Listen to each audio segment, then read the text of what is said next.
Pushkin.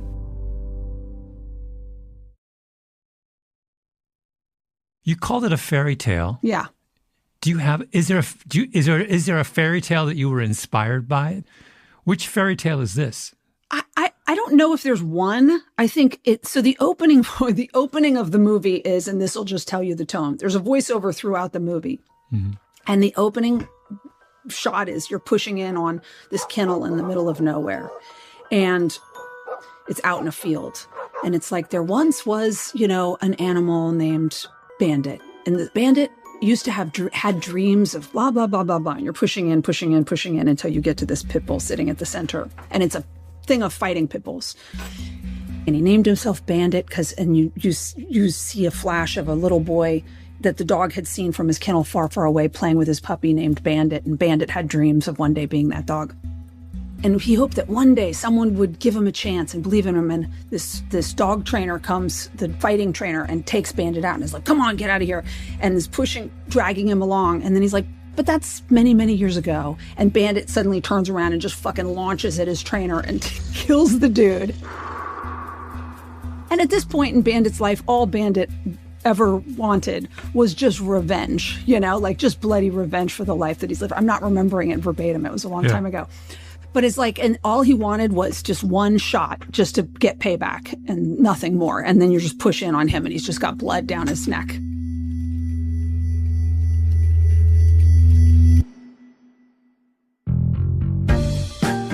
Welcome to Development Hell, our mini-series about the movies that Hollywood never made. This episode is about a film starring a dog, a misunderstood dog, that the filmmaker Patty Jenkins wanted to make. You've heard of her, I'm sure. Her debut feature was Monster, an incredible portrait of Eileen Wuornos, a prostitute who killed 7 of her clients. Jenkins wrote and directed Monster. Charlize Theron took the lead role and went on to win the Best Actress Oscar for it. Patty Jenkins' next tour de force, directing the 2017 version of Wonder Woman. The movie was a hit with critics and made more than $100 million in its opening weekend. But somewhere between those two hits, Patty Jenkins had the idea of telling a different kind of story.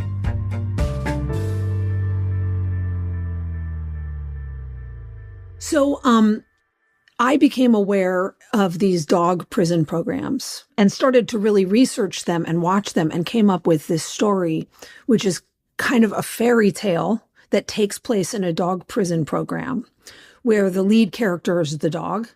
And my ambition was to make a rated R dog movie where I wanted the dog to give a performance so good they discussed whether to give it an Oscar. That was my whole goal. But there was there's a serious tour de force role for a man. So far in Development Hell, we've only told stories about men and the movies they haven't made. This is our first story involving a woman. It's not for lack of trying. We made call after call. We recorded a truly fantastic episode with a prominent female screenwriter, and then she asked us not to run it, with good reason. Her movie never got made because she ran into a male director who didn't get the most beautiful and brilliant part of her script. And she didn't want to out him, not if she wanted to keep working as a screenwriter. And she's right. Women in Hollywood play by a very different set of rules than men. They don't have the same freedom, and more specifically, they're not allowed to tell the same kinds of stories, which was the brick wall that Patty Jenkins ran into with her fairy tale about a misunderstood pit bull named Bandit. This is a bad dog, right? For sure. You end up realizing as the story goes by, these trainers beat the shit out of these dogs. They abuse them. And so, every once in a while they're going to turn on and kill somebody, and that's life, I obviously, having made Monster, have sympathy for why people do the things that they do and interest in why they do the things that they do. But I think that's also what the core of the story is. By the end of the movie, you've seen that Bandit is this wonderful dog if someone had just given him a chance to prove what he's capable of doing. Patty, hold on. Yeah. Back up. Dog prisons. So tell me the story. And tell me what a dog prison is. So there are these programs throughout the country where they put dogs unadoptable dogs in with inmates, and they have those inmates rehabilitate the dogs. And what's an incredible thing about it is that the closer you get to studying why and what's happening in these prison programs, you realize, and this is very much what the movie was about, that you're talking about a population of people that no one gives a second chance to. And this will come back around to, because it's ironically, I think, related to why I could not get the movie made. Everybody wants to believe that these are bad guys. They're only interested in like having them suffer and pay their dues. But the truth is that the closer you get to prison, the more you realize that prisons are mostly full of just poor people. The prisons are full of guys who have changed, never were that bad, have been in since juvie, and there's no way out. So the incredible thing about these dog programs is that you're looking at a population of people that nobody is interested in anything other than having them pay their dues. And then in come these animals that don't see them that way and need them to be their hero. And the men just come alive. Oh. So you're using their time to do this incredible thing. And it ends up being an absolutely stunning program where the inmates that end up being enrolled in this have their recidivism rate drops to almost zero. Mm-hmm. And that's what the movie was called, I Am Superman. The guy who gets paired with this dog names him Superman. Yeah, yeah. So can you be more specific about the emotional journey of the actor in this?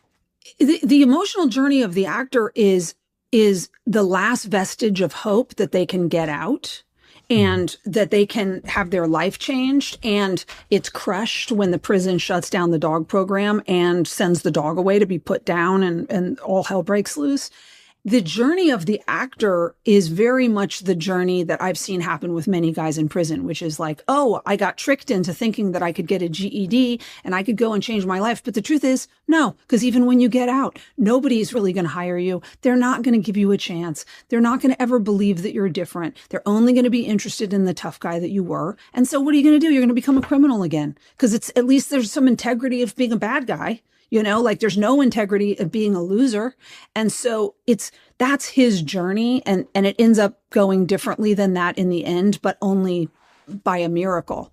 And so the movie was a fairy tale about a single dog. And the dog's opening scene of the movie, the dog kills its trainer. It's like sitting on top of him with blood dripping down its mouth. It's a fighting pit bull. And he gets put in a shelter and, is supposed to be put down, but this dog gets accidentally put in the program. And the inmate that gets paired with him has just been brought back into prison after being, he had just paroled and he's been accused of another crime. But because he had been a good history when he was in prison before, they let him get into this program, but he hates dogs. And so it's the story of this terrible pit bull, supposedly, and this terrible man who are paired together, who actually hate each other, who have to go through this program together. And I can't tell you the whole story because I still may make this movie and I don't want everybody to know everything. Mm-hmm. But the truth is, it doesn't go the way you think. It's not a touchy-feely. I'm not interested in just straightforward issue movies. So this is very much a fairy tale, and the story goes slightly differently than you think it would, but it's wonderful. Can you give us one tiny little hint of a little direction that it goes in? Yeah, one would assume and will assume that it is that the man and the dog change each other. Yeah. They do start to change each other, but then the entire program is sabotaged by the prison and by the administration and by the corruption, which is exactly what really is going on in these prison situations. And things turn out very, very differently. Like a bunch of different people go a different way. Yeah. Who do we root for more by the end? The dog or the man? Both. Both. I mean, you really get to know them both, and you end up understanding how misunderstood they are completely and how disinterested anybody is in what's really their story. They figure out what's up with each other, but nobody else cares or is open to it. This sort of, on one level, is super bleak. It's not. It's not. Magical. No, it is. It is. The journey is bleak, and it seems like it's going to be, but it ends up being magical. and I love the ending, and it's wonderful. But really, you'd like to think that, there are these great programs and that they're changing people. And so, of course, we're going to continue to do them. But not only does that not happen, but then it goes a very different way. And that goes to the point of why I think no one ever made the movie, because the movie is all about the main character is already changed. He's already a changed guy. And so it really ends up being about the corruption that surrounds these guys, where even if you've changed and you've become a better person, or you've never really done anything, there's no way out, because everybody's only interested in seeing you as the tattoos that you have and the history. After the break, Patty and I talk more about dogs and development hell.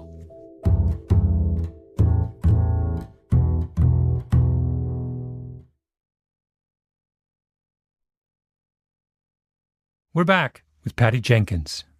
Are you a dog person? Big time dog person. Fanatical dog person. I love dogs. What kind of dog do you have? I have a pit bull and I have a French bulldog. Yeah. But I've had pit bulls my whole life. Did you grow up with dogs as a kid?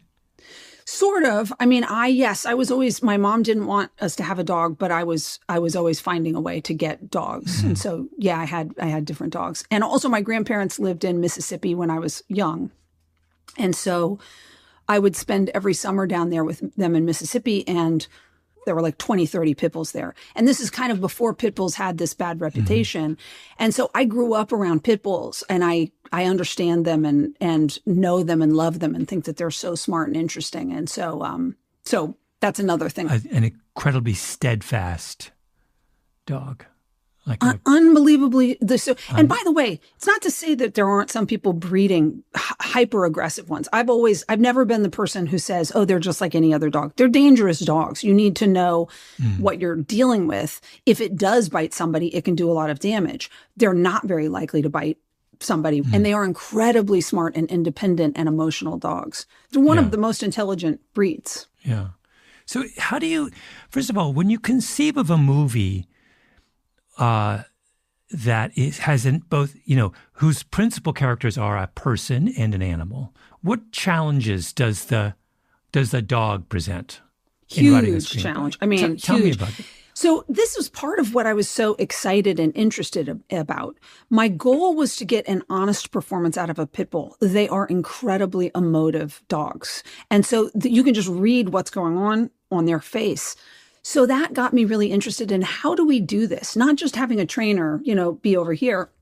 Really what it was going to come down to was putting the actor in a cell with the dog and actually trying to elicit that real performance out of the dog with almost no crew around.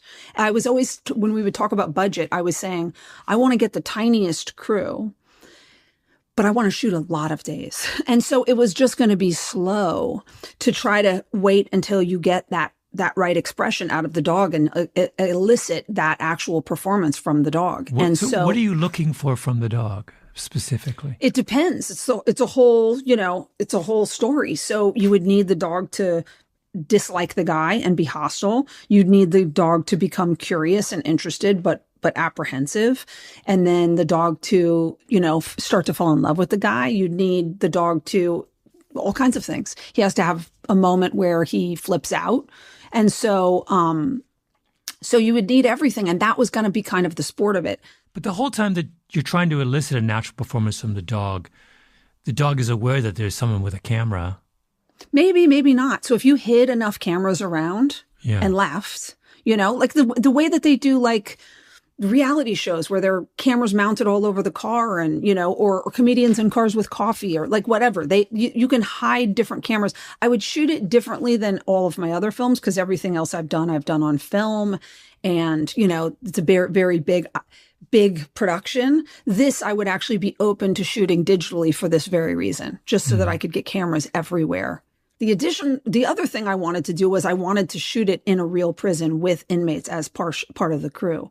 There are a couple of prisons that have like they have a very busy prison, but they also have like a closed down section of the prison nearby. And so I was working on that idea as well, where, just the same way you would run a dog program, you run a very, the yard where the kind of vetted inmates are, you have them come and be trained to work as crew on the film.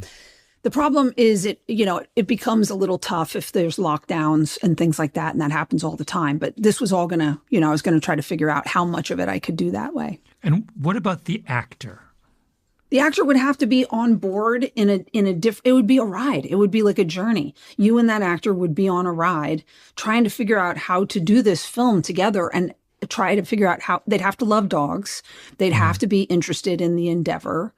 And it would be, interesting to find out how it went. You'd have to be learning the dog as you went. But it's not just have to love dogs. It's that you're also acting. So in the first part of the relationship, you have to act that you don't love dogs. So again, that would go into camera work. When I've worked with kids before, you sometimes have moments where the actor is directing the kid off camera. I've had one where this adult actress was Jean Triplehorn was acting out for the child what the child should do. It was wonderful because we couldn't get the kid to totally do it. So there are many ways to get, you might be having to do something strange to the dog to get the dog to react strangely. You're not doing your part. Oh, I see. Yeah. So before we even get to the studio, you've got to find an actor who's willing to do something very unorthodox. Which I don't think would be that hard, actually, because I think it's such a juicy performance for an actor. It's such a good role. I had been talking to Ryan Gosling about it at the time, and this is way back. This is 2006, 2005.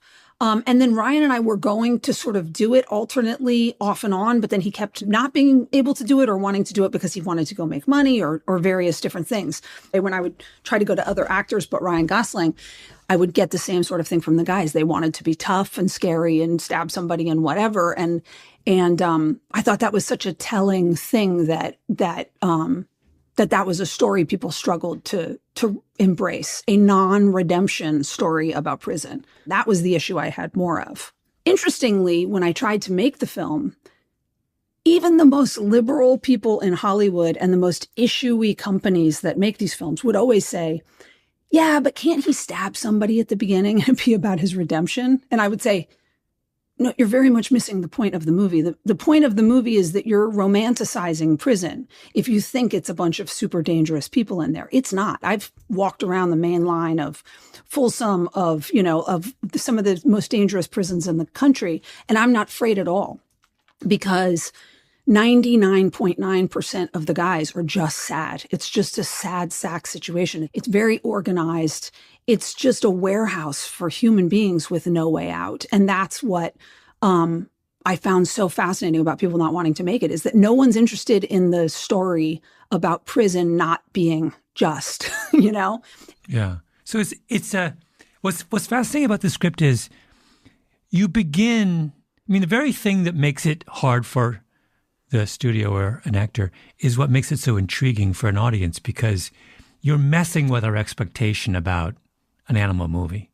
We've seen animal movies and we know how they work, right? That's why I think it's great, is because the truth is a lot of people also said to me, you can't make a rated R dog movie. I was like, but everybody said you couldn't make a dog movie at all. And every time they make dog movies, they're huge. We love dogs. And so what are you talking? It's not like only kids like dog movies. Adults like dog movies. So yeah, you can definitely make a rated R dog movie. So, but it's just, listen, I make myself feel better by saying you can't both want to do things that nobody's ever seen before and then be frustrated that nobody understands why it's going to work or why you believe in it. But this plagues me in my whole career. I've never done anything anybody thought was going to succeed. Everybody thinks everything I do is like, oh, Wonder Woman, that's going to be terrible. Oh, Monster, that's going to be terrible. Oh, The Killing is going to be a bad TV, whatever. Mm-hmm. When you finished the screenplay and you said, what did you say to yourself? Did you think this is a slam dunk? Someone's going to help me make this? No, but I knew how very happy I was with it. And the people who read it had the same reaction, like people would say, that it was, I've had still people, some people write me and say it's still one of their favorite screenplays they've ever read. But I knew it was going to be a little bit hard, but I didn't And I still don't understand why no one would roll the dice on my very low budget second film, other than to speculate that the sexism that I was so very, very disinterested in throughout my career, but see much more clearly now, weighed into the fact that, you know, if a guy makes a Oscar-winning first film, then you roll the dice on their second thing. Whereas throughout my career, people have not been interested in or not had confidence in what I want to do. They've embraced me and wanted to hire me for what they want to do. But still to this day, like when I have what the stories I want to tell are, people are like, we've never seen that before. And I'm like, yeah, but you'd never seen Monster before either. Like, you want to just give it a shot. So looking back, it took me all the way until now to be like, wait, how did nobody just say, yeah, we'll give her $5 million to make her second movie? This is super interesting and something I've been thinking about a lot recently, which is that you're talking about sexism here. Sexism, discrimination of any kind, takes all kinds of different forms. Yeah. And in this case, what we're talking about is someone is perfectly capable of saying you made a brilliant movie. So the sexism doesn't prevent them from seeing the genius of Monster. It prevents them from seeing that you could do it again. In other words, the way they make sense of Monster is, it's a one-off. Yeah. Yeah. And I also think it's that, of course, it's not anybody's fault that the industry is based on looking backwards. So if it's something, this is what I think is the real gender issue. And by the way, not just gender issue, diverse stories issue in Hollywood is you can want to invite as many people behind camera and into these positions as possible. But as long as you're still basing what can and cannot succeed on the past, you're basing it on a blueprint of a very specific voice. And so I think that when I want to tell a different, like maybe a guy wouldn't think of that story that I'm coming up with, and maybe the way the emotions work are slightly different. Whatever it is, the combination of the fact that they haven't seen it before, and also they don't like to think of women as auteurs or artists or take it as serious. Like there's a romantic desire to look at guys who do like crazy art things and be like, oh my God, they're a genius. Much less so with a woman, you know? And so I think it's like the combination of those things that make it tough. Mm-hmm. So what exactly, you said a little bit, but I'm curious. So you take this script out, you want $5 million, which just for those of you listening, in Hollywood terms, not a lot of money. At all. At no, all. I mean, everybody thought that Monster cost more than that. Like there was a big lawsuit about it, and one of the sides tried to say that it cost $11 million. So that's what they thought Monster cost. It actually cost 1.5, but that was as little money as a movie can be, is $5 million really. And what exactly are you hearing? You're hearing people want first of all, they want a different perspective on the prisoner. You've said that. They feel more comfortable where they have a very clear redemptive narrative when it comes to the Prisons. actor. But what else? Yeah. Keep going. What else? What else is in their reaction? You know, I can only say that it was always like, no, it's like even these people saying like, it's great, we love the script, but it's not for us. There's always a million different reasons. It's only as the years have gone by, and my husband's always pointing it out too, that we've had so many things that I led that were my idea. Like I wanted to do an MMA show called The Fight about people in the MMA world. No, it doesn't make sense. Then sure enough, that goes on and becomes huge. It's like when I go and pitch things that I want to do and what my ideas are, so often it's been met with like, no, but we'd love you to do this Hooker with a Heart of Gold script or this, other thing. And I'm so grateful to have been embraced to do other people's things, but there is something about it. And so, yeah, it's always something different. I don't think that they're ever even aware of it, but I do think that there's something about confidence and excitement in women's artistry that is slightly less they're less confident in. Mm-hmm. That's my point. There's a much more constricted view of your talent. It's like this desire to see if you can explain away a big success by saying it was almost like a fluke. It was an anomaly. And by the way, it's always I feel it's always misunderstood as well. I remember people saying to me when I made Monster, one studio executive actually said to me, she came into the editing room and she actually watched a part of it. And she goes, oh, sweetheart, no one wants to see a film like this. Oh, no one wants to see a movie like this. And she wrote me an email saying like, oh, you're a great kid. I know you're going to make it one day. I'm just really too bad, and this is before, of course, the movie comes out and ends up, succeeding and making $80-something million, by the way. And then I would hear everybody saying like, oh, do you have any more female serial killer things? And you're like, that's the take-home lesson. The take-home lesson is that they want female serial killers.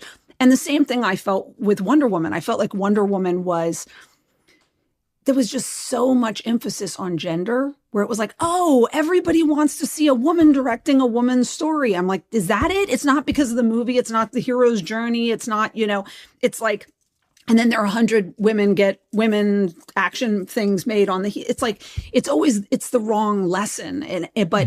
But I think there's so much focus on the woman part of it versus being like, oh, it's a good film and it's an unorthodox film, but they pulled it off. Instead, it's just like, oh, female serial killers. That's it. That's what everybody wanted. At what point do you think it would change? Like, give me a hypothetical. What would have to happen in your career for people to say, you want to do it? Given your track record, let's go for it. I mean, honestly, I don't know. Too many of the women I know who have had major successes are also, we all behind closed doors whisper about how it sort of doesn't. I think the world is a really, really long way away from that. It's not going to happen in my lifetime. I think it's, I may find my own financing and have my own people and get my own movies made, but I think that the world is still genuinely run way behind closed doors by the same people who have a desire for the interests that they have. And no matter who they're putting on the lower levels, the mandate is still bumping up to that level. And the truth is, like, we're real far from really diverse voices being understood and embraced. And it's not about money either. So that's the unfortunate thing. I'll be right back with more from Patty Jenkins.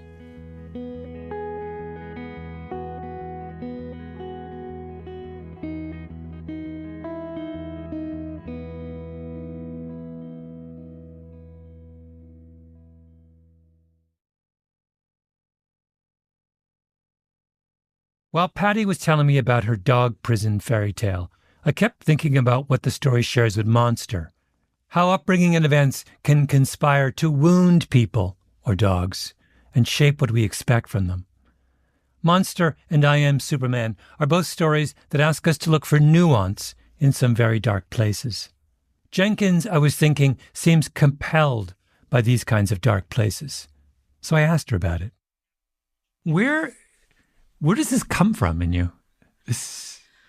So it's funny because I think we both have very backgrounds of a lot of exposure and travel. And I think that's, when I was little, we moved to Thailand and during the Vietnam War, and then we moved to... You're an Air Force brat. Are you an Air Force brat? Yeah. And I think I grew up consciously or unconsciously in the shadow of the Vietnam War in Thailand, with my father's people dying right and left and the plant, everything that's really going on. So I think I was born into around the darkness in a familiar way. And then my own father passed away in a plane crash and, all these things. And I lived all over the place. So then I've always never quite been one type of person. I'm not like from somewhere and like of a type.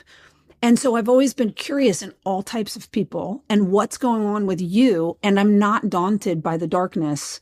And as a result, I ended up making friends with all kinds of people my whole life. Like I've been friends with definitely people who have done some terrible things and ended up in prison. And as much as I've been friends with, upper class socialites or whatever. I've known all kinds of people, but I think that the people who end up living some of the most dangerous lives I have a real soft spot for, because I've watched them turn into those people and seen how misunderstood they are, and how easy it would be to happen to anybody were they the ones that went through that journey. So it's just, it's not my only, as you can see, like Wonder Woman is also my interest, like I have Arrested Development is also my interest. I have lots and lots of interests.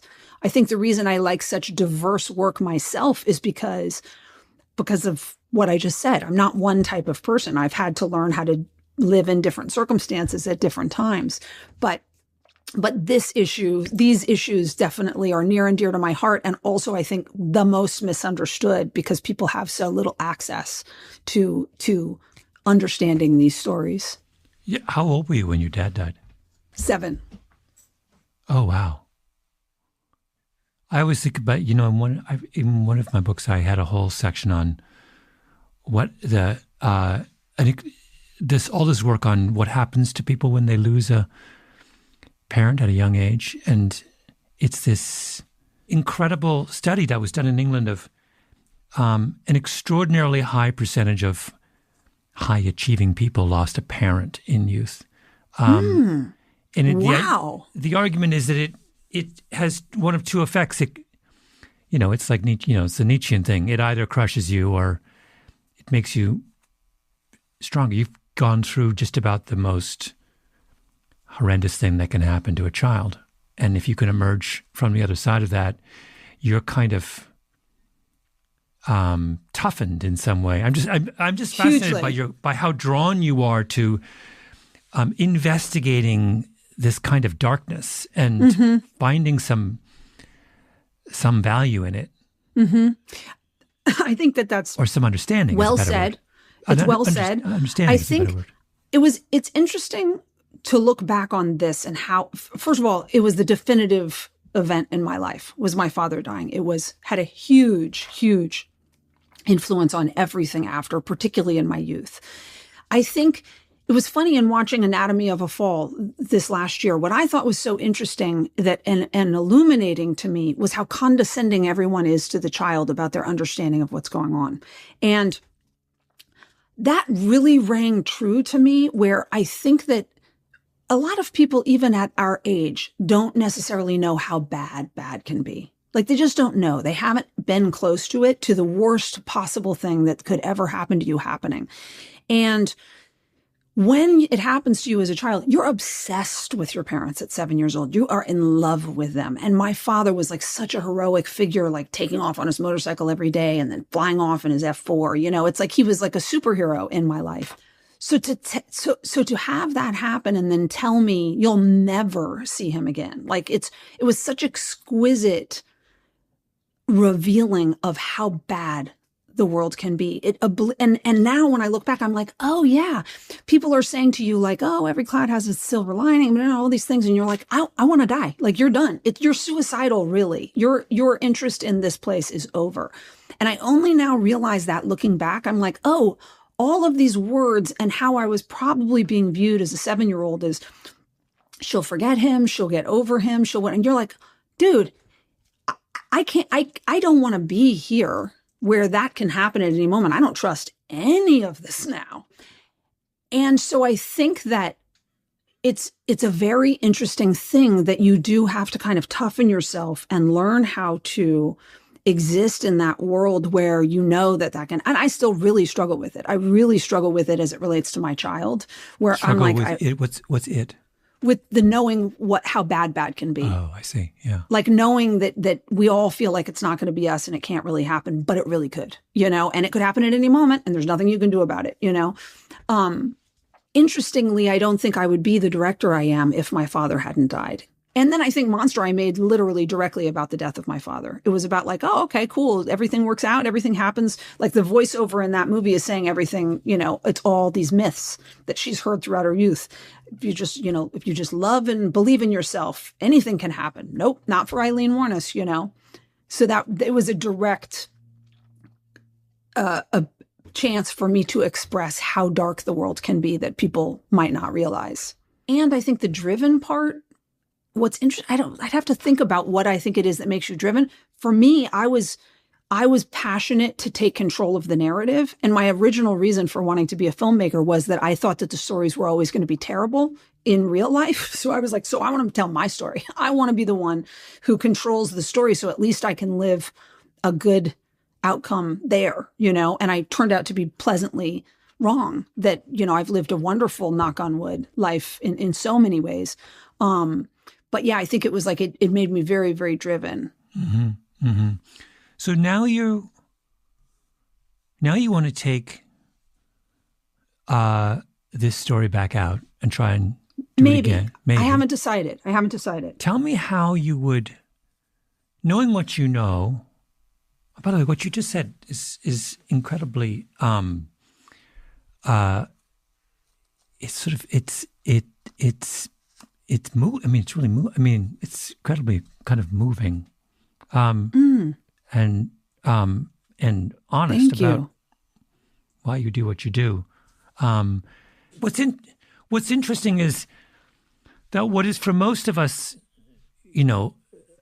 I've had when I was growing up as a kid, I thought all the time about what it would mean if I lost one of my parents.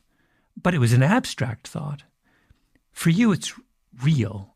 Mm-hmm. That's the difference. So I can't, as a kid, when I thought about that, it wasn't something I could put into words. It wasn't something I could make real to anyone else. It was just it's the kind of weird kind of fantasy you have, dark fantasy you have at 3 a.m. You're like, oh my God, what would happen if? But you by virtue of going through it, you knew what it felt like.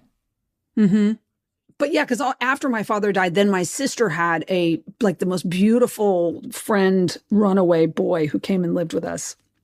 And I was like so in love with him. He was like 3 years older than us, Paul Penzini. He was like beautiful and, he'd run away and was living in our house. And then he had to go visit a cousin and he got shot in the head and killed. And so I was between those two things. I was like, this place sucks. It made me very romantic though. Like you interestingly, that kind of tragedy, I think, particularly for the opposite sex parent and then the opposite sex older brother figure, it made me so romantic about everything, but about like love and longing and loss. Mm-hmm. I think it's like I take for granted my familiarity with the darkness, but of course the romance of the stories I want to tell are very much born from that. And so I think I sort of thought I was this much darker, rebellious, the type of person that makes Monster in my youth. And now I realize I'm not that person. I'm also the person that makes Wonder Woman. I'm all kinds of, I've grown up. I'm not just that person. But so I think that makes me look back and say, yeah, why do I have that much darkness? Oh, that's interesting. Let's look back. You really don't, you just go forward for a long, long time before you say like, how do I explain to people that I made Monster and I made Wonder Woman, Mm-hmm. Wait, so, if you were to take this movie back out, knowing what you know, both about the first round of attempts with it and about yourself, how would you pitch it differently? I don't think I would pitch it, first of all. I don't think I would. I think I would try to stack it up with my own financing and control, because I think I've made my peace with the fact that it might not be the easiest thing to trust. And so you kind of need to be left alone to make it. I maybe would take it to 1 or 2 places, but I don't think I would go out, with my hands out, hoping that Hollywood understands this film now. I'm playing the game in a more sophisticated way now, with age and with experience, where you're sort of like, oh, I see what this is and I see how it could go wrong. And just to give this film a winning hand, I'd need the space to actually make it what it could be, not be fielding a bunch of notes from a bunch of people who are afraid, who need it to, that they've never seen a film like this before. So I think, it's more just about how to set yourself up to succeed. I want to see this movie. Will you? Maybe you will. Will you promise us that you'll? If I don't make it, I'll come back and tell you the rest of the story. This has been fantastic.